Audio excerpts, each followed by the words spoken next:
ตัวกวงเลยสินอนเขาสงการวันที่นับมือเคลื่อนเดือนสิหานอนกับพี่พี่แล้วสังคดีสิลืมวัดหมู่นี้สิลืมของพวกเราเคยขอกันมาตั้งแต่ปูพวกพ่อลูกแม่ป่าดึงเร็วคิดเห็นจัวเดินนี้ดึงตีคอละสังคมบ่มีบาดกรรมฐานสิเที่ยวแพ้ตั้งแต่เบื่อจำเอาเรือแนวนี้ตัวเอาเฮาลงเป็นลาวนางสาวเห็นผาเจ้าคนนอนเยือนถวายสายใยงามโอ้ยนอโอ้ยนอโอ้ยโอ้ยโอ้ยนาละทดสอบเสียงไปหน่อยน้องโอ้ยเขาข้อกันพี่น้องดี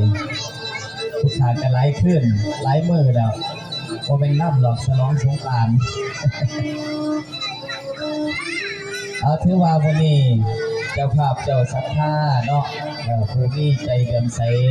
ในพุทธศาสนา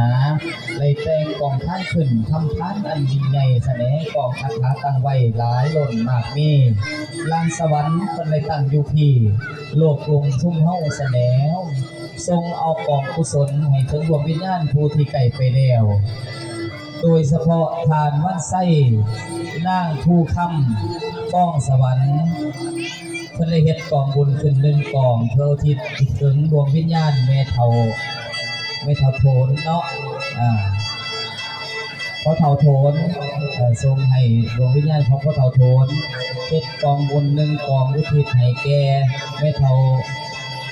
าตีบเนาะมอบให้แก่ดวงวิญญาณพ่อเทาโทนเลยเมเทาตีบ